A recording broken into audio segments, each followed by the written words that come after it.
Gold, trusted gold buyers. మీరు తాకట్టు పెట్టిన బంగారాన్ని విడిపించి ఈ రోజు ఉన్న మార్కెట్ ధరకు కొనబడను.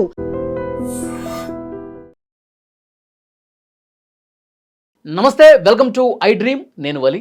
ప్రస్తుతం నాతో పాటు ఉన్నారు అంతర్జాతీయ వ్యవహారాల నిపుణులు మెటాస్టార్ డాక్టర్ రమేష్ కనిగంటి గారు. సార్తో మాట్లాడదాం. రమేష్ కనిగంటి గారు నమస్తే వల్లి గారు. Thank you for inviting me to I dream sir. Ramesh Kaniganti గారు, డొనాల్డ్ ట్రంప్ అనూహ్యంగా ఒక ప్రకటన చేశారు. అదొక సంచలన ప్రకటన. ఎందుకంటే నిన్ననే ఆయన ఇరాన్కి ఒక వార్నింగ్ ఇచ్చారు. మీకు టైం ఇస్తా ఉన్నాం 48 గంటల పాటు. మీరు కనుక హర్మూజ్ జలసంధిని ఫ్రీ చేయకపోతే పెద్ద ఎత్తున దాడులు చేస్తాం, మీ పవర్ ప్లాంట్ల మీద దాడి చేస్తాం, ఇరాన్ మొత్తం చీకటైపోద్ది, ఆ తర్వాత మీ ఇష్టం అన్నాడు. మరి కొన్ని గంటలు గడిచాయో లేదో ఇరాన్ మీద యుద్ధాన్ని 5 రోజులు ఆపేస్తా ఉన్నాం అని ప్రకటన చేశాడు. అంటే ఇది వ్యూహాత్మకమా లేకపోతే భయపడ్డా డొనాల్డ్ ట్రంప్? ఏం జరుగుతుందని మీ విశ్లేషణ చెప్పండి. వల్లి గారు, నేను పిహెచ్డి ఇన్ అమెరికన్ స్టడీస్ చదివిన తర్వాత మాట్లాడుతున్నవి ఇవన్నీ పేపర్ నాలెడ్జ్ కాదు. ఇది 100% దీన్ని స్ట్రాటజిక్ సైలెన్స్ అంటారు. అంటే వ్యూహాత్మక మౌనము. ఎందుకంటే చెప్పింది ఒకటి, ఇమ్మీడియట్గా మీరు అన్నట్టు యూటర్న్ తీసుకొని మళ్ళీ నేను ఇరాన్ కొడతానని చెప్పా. స్ట్రైట్ ఆఫ్ హార్మూజ్ కనుక ఓపెన్ చేయకపోతే, అక్కడి నుంచి నౌకలు కనుక ఫ్రీగా రాకపోతే ఇరాన్ కొడతాను, ఇరాన్లో ఉన్న పవర్ ప్లాంట్లు కొడతాను, పవర్ ప్లాంట్లు కొడితే విద్యుత్ శక్తి ఎలక్ట్రిసిటీ అయిపోద్ది, దేశం మొత్తం అంధకారంలోకి వెళ్ళిద్ది అని చెప్పిన వ్యక్తి 24 గంటలు గడిచే లోపలే నేను 5 రోజుల పాటు యుద్ధం చేయను, యుద్ధం ఆపుతున్నాను, విరామం అని ఎందుకు చెప్పాడంటే వార్ఫేర్లో దీన్ని సైఆప్స్ అంటారు. సైఆప్స్, ఓకే. సైకలాజికల్ వార్ఫేర్లో సైఆప్స్ అంటే శత్రువుని గజిబిజి చేసి గందరగోళం చేసి చెప్పింది చేయకుండా, చేసింది చెప్పకుండా, చేసేది చెప్పకుండా ఒక తిక్కమక్క పెట్టేదాన్ని సైఆప్స్ అంటారు. అంటే సైకలాజికల్ వార్ఫేర్లో ఇది ఒక భాగం. Okay. Information warfare, psychological warfare, maritime warfare, cyber warfare, military to military warfare, asymmetric warfare, symmetric warfare. వార్ఫేర్లో ఇన్ని రకాలు చెప్పాను మీకు. అమ్మా, ఇన్ని ఉన్నాయి. ఐ డ్రీమ్ ద్వారా మన తెలుగు ప్రజలకి ఇది మనం వాళ్ళని ఎడ్యుకేట్ చేయాలి. ఎందుకంటే 21వ శతాబ్దంలో యుద్ధ రీతి, యుద్ధ నీతి రెండు మారినాయి. ఓకే. యుద్ధం అంటే కూడా కొన్ని రూల్స్ అండ్ రెగ్యులేషన్స్ ఉంటాయి, కానీ 21వ శతాబ్దంలో ఉన్న యుద్ధానికి no rules, no regulations. Okay. అనేది ఏమైనా ఎలా అయినా జరగచ్చు. Everything is fair in love and war అనే ఇంగ్లీష్ సెంటెన్స్ ఉంది. దాన్ని ఎగ్జాక్ట్గా ట్రంప్ ఫాలో అవుతున్నాడు. చెప్పింది ఏం చెప్పాడు? మీరు గనక స్ట్రైట్ ఆఫ్ హర్మూజ్ అనే జలసంధిని ఫ్రీగా ఓపెన్ చేయకపోతే షిప్పులకి కొట్టేస్తాం మిమ్మల్ని అని చెప్పాడు 48 అవర్స్లో. అవును అవును. మళ్ళీ దానికి వ్యతిరేకంగా ఒక 5 రోజులు మేము యుద్ధం చేయట్లేదని చెప్పాడు. ఇప్పుడు ఇరాన్లో ఉన్న లీడర్షిప్ ఒక రకమైన గందరగోళం, అయోమయానికి గురవుతుంది. ఇరాన్తో పాటు వాళ్ళు ప్రకటన చేశారు సార్. ఇప్పుడు ఆఫ్ఘనిస్తాన్లో ఉన్న ఇరాన్ ఎంబసీ ఒక ప్రకటన చేసింది, ఇక్కడ ఐఆర్జీసీ కూడా ఒక ప్రకటన చేసింది. ట్రంప్ భయపడ్డాడు, ఎందుకంటే మేము చాలా తీవ్రంగా ప్రతిఘటిస్తాం. 100% వలి గారు అలానే మాట్లాడతారు శత్రువులు. ట్రంప్ భయపడడు అని చెప్పరు. ట్రంప్ భయపడే 5 రోజులు యుద్ధ విరామం ఇచ్చా అని చెప్తాడు. వాళ్ళు చెప్పుకోవాలిగా. చెప్పకపోతే అక్కడ కోసాలు కదిలిపోతాయి సీట్లు. కింద ఉన్న ప్రజలు, ఇరాన్లో ఉన్న సామాన్య ప్రజలు, వాళ్ళకి ధైర్యం ఇవ్వటానికి సామాన్య ప్రజలకి ఈ commanders, IRGC, Iranian revolutionary guard corps, they will have to take this narrative. ఏ నారేటివ్? చూసారా, మనం చిన్న దేశం అయినా కానీ యుద్ధం మందే, విజయం మందే, 100% ట్రంప్ కూడా భయపడ్డాడు మనకి అని వాళ్ళు చెప్పకపోతే అక్కడ ఉన్నది కూడా పోద్ది. అలా చెప్తా వాళ్ళు బయటికి ఏం చేస్తారంటే, లోపల ఏం చేస్తారంటే, ట్రంప్ ఈ విధంగా ఇక్కడ చెప్పాడంటే ఏదో ఎక్కడో చోట కొట్టబోతున్నాడు మనల్ని. అది ఎక్కడ కొట్టబోతున్నాడు తెలుసా? చెప్పండి సార్. మిలిటరీ టు మిలిటరీ యుద్ధం ఆపానని చెప్పి ఆ సంధికాలంలో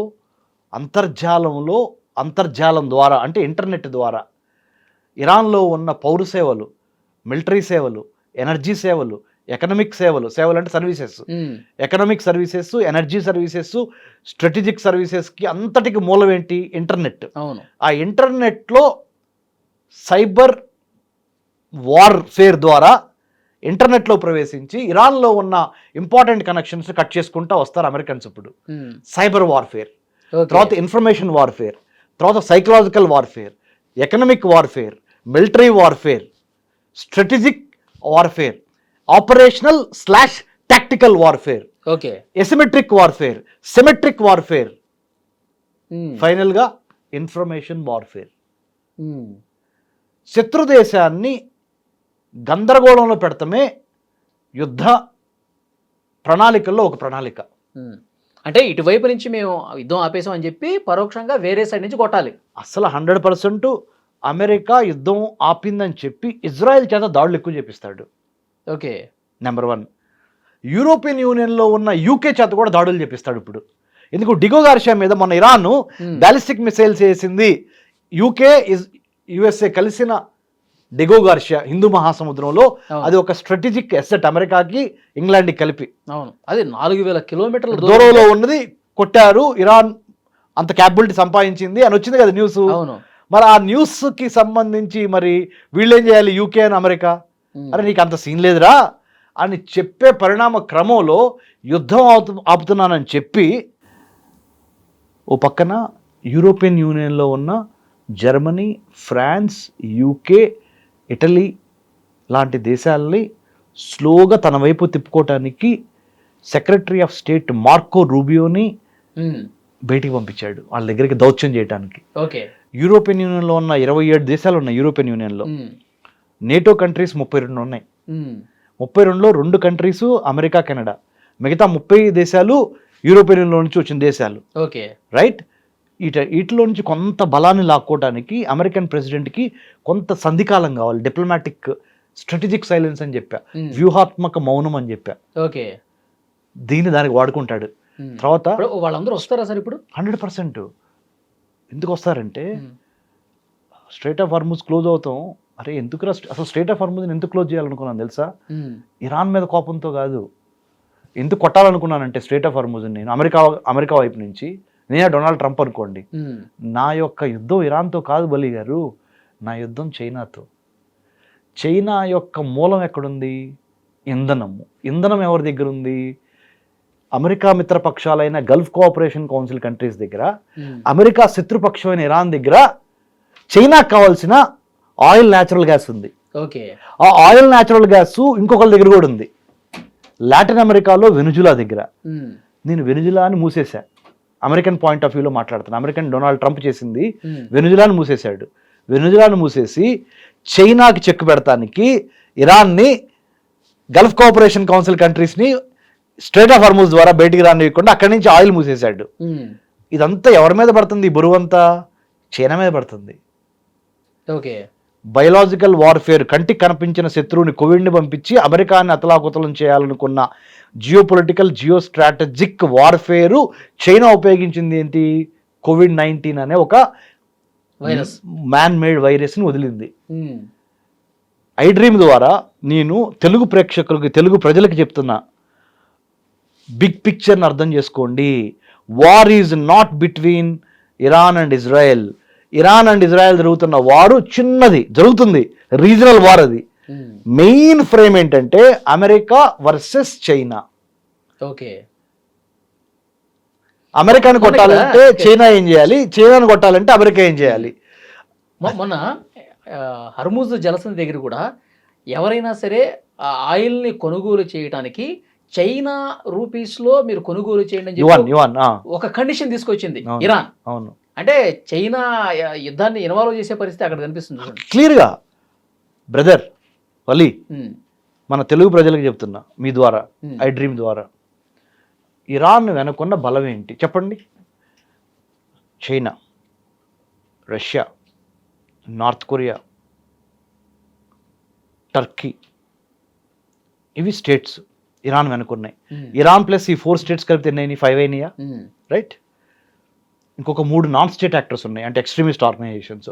మన పరిభాషలో చెప్పాలంటే ఉగ్రవాద సంస్థలు, హౌతీస్, హమాస్, హిజ్బుల్లా. రైట్. ఎన్నైనాయి? 5 + 3 8 అయినాయి. 8తో పాటు లెబనాన్ ఇజ్రాయెల్ కొడుతుంది. లెబనాను ఇజ్రాయెల్ మధ్య శత్రుత్వం ఉంటే ఆబ్వియస్లీ లెబనాన్ ఎవరికి సపోర్ట్ చేసిద్ది? ఇరాన్కి సపోర్ట్ చేసింది. సో 9 అయినాయా? రైట్. తర్వాత సిరియా 10 అయినాయా? అంటే ఇరాన్ వెనక మినిమము 10 దేశాలు ఉన్నాయి. 10 దేశాల్లో 3 పవర్ఫుల్ దేశాలు ఏంటి? Russia, China, Turkey, right. కాబట్టి వీటితో పాటు 3 terrorist organisations, Houthis, Hamas, Hezbollah. So ఇరాన్ని కొట్టడం ద్వారా ఇరాన్ భుజం మీద గన్ పెట్టి మనము మిగతా గేమ్ ఆడాలి, ఇజ్రాయెల్ భుజం మీద గన్ పెట్టి మేము మిగతా గేమ్ ఆడాలి. ఇరాన్ భుజం మీద గన్ పెట్టింది ఎవరు? చైనా. ఇజ్రాయెల్ భుజం మీద గన్ పెట్టింది ఎవరు? అమెరికా. ఇజ్రాయెల్ కూడా తక్కువ తింది కాదు, ఇజ్రాయెల్ కూడా అమెరికా భుజం మీద గన్ పెట్టి ఇరాన్ కొట్టాలని. ఇరాన్ కూడా పిచ్చిది కాదు, ఇరాన్ చైనా భుజం మీద చేయబెట్టి గన్ పెట్టి ఇజ్రాయెల్ని అమెరికాని కొట్టాలి. కానీ వీళ్ళ బలమైన దేశాలు, ఇరాన్ వెనకాల ఉన్న దేశాలు నోటి మాటకే సరిపోతున్నాయి కదా, వెనకాల మేము ఉన్నామని. ఇప్పుడు 4000 కిలోమీటర్ల రేంజ్ ఉన్న బాలిస్టిక్ మిసైల్ ఇరాన్ నుంచి హిందూ మహాసముద్రం, ప్రపంచంలో మూడవ అతిపెద్ద మహాసముద్రం ఇండియన్ ఓషన్. ఫస్ట్ ఏంటి? Pacific, second Atlantic. ఇండియన్ ఓషన్లో ఉన్న డిగో గార్సియా అనే ఒక స్ట్రాటజిక్ ఐలాండ్, ఆ ఐలాండ్లో అమెరికా, యూకే కలిసిన మిలిటరీ బేస్ మీద 4000 కిలోమీటర్ల దూరం వచ్చి బ్యాలిస్టిక్ మిసైల్ ఇరాన్ నుంచి వచ్చి పడిందంటే, ఆ ఇరాన్కి ఇచ్చిన బ్యాలిస్టిక్ మిసైల్ ఎవరిది? చైనా వాడిది. వీళ్ళు ఇరాన్ వాళ్ళు వాళ్ళంతటి వాళ్ళు అంతరిక్ష ప్రయోగాలు చేస్తున్నారు, ఆ టెక్నాలజీని వాళ్ళు డెవలప్ చేసుకున్నారు, దాని సాయంతో వీళ్ళు మిసైల్తో కుట్టారని ఒక ప్రచారం ఉంది. తమ్ముడు, did you hear about a word called surrogacy? Surrogacy అంటే తెలుసా? సరోగసీ కృత్రిమ గర్భధారణ, టెస్ట్ బేబీ అంటే గర్భానికి సంబంధించిన మౌలికమైన ప్రక్రియ నేను వేరే వాళ్ళని రిక్వెస్ట్ చేసుకొని వాళ్ళకి డబ్బులు ఇచ్చి వాళ్ళ గర్భంలో ఏర్పాటు చేస్తా, ప్రయోగశాలలాగా. చైనా చేస్తుంది అదే. ఇరాన్ పేరు మీద చైనా డబ్బులు, చైనా యొక్క ఆర్థిక మేధస్సు, సాంకేతిక మేధస్సు, మిలిటరీ మేధస్సుని ఇరాన్ అనే బోర్డు తగిలిచ్చి చైనా చేస్తున్నది. ఇది అమెరికాకు వ్యతిరేకంగా. ఓకే, అది బిగ్ పిక్చర్. ఇది ఈ బిగ్ పిక్చర్ని అర్థం చేసుకోవాలి. అసలు మనం ఏం చేయాలంటే వలి బ్రదర్, భారతదేశము అమెరికా మాట వినాలా లేదా చైనా మాట వినాలా? భారతదేశము స్ట్రాటజిక్ ఆటానమీ ఇంగ్లీష్లో అంటారు, అంటే వ్యూహాత్మక సార్వభౌమాధికారం, స్ట్రాటజిక్ ఆటానమీ.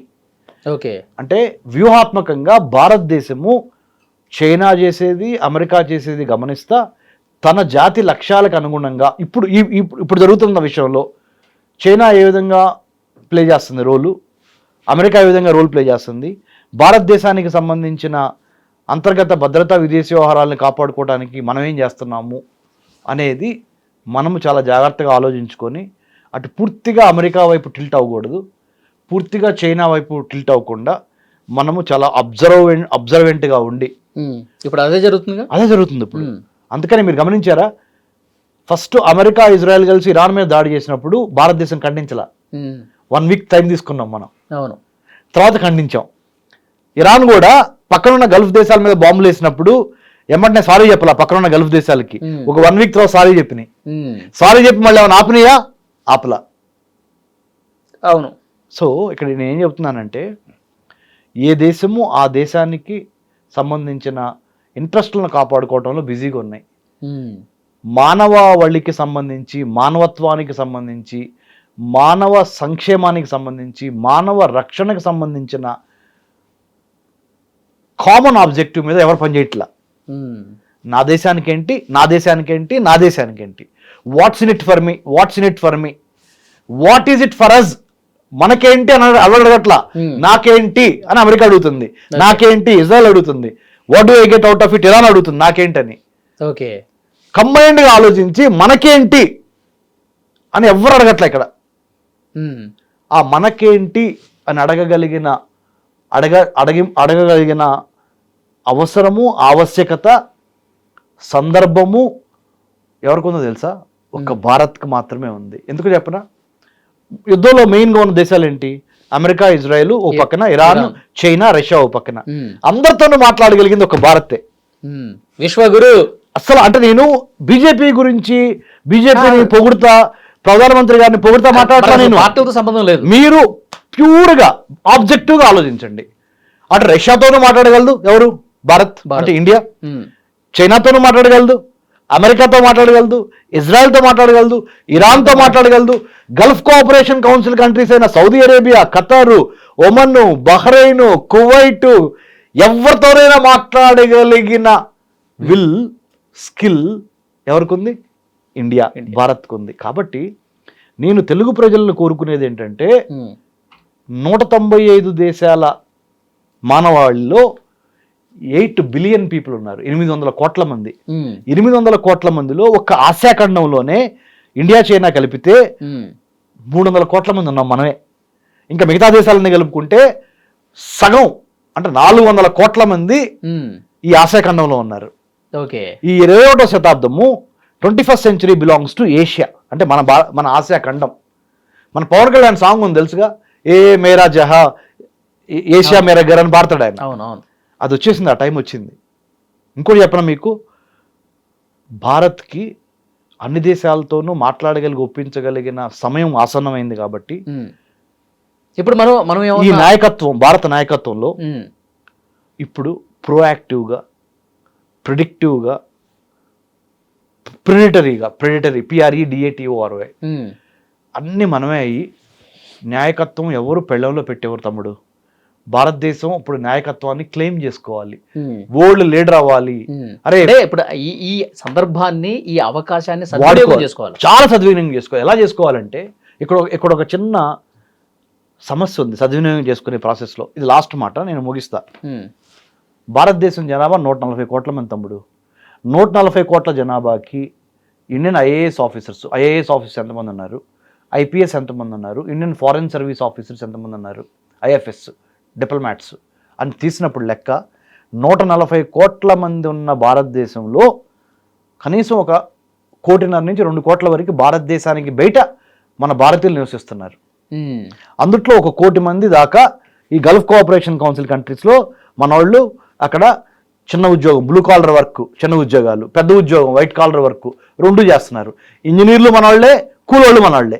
ఎంతో విదేశీ మారక ద్రవ్యం, ఫారెన్ ఎక్స్చేంజ్ మన ఇండియాకి పంపిస్తున్నారు.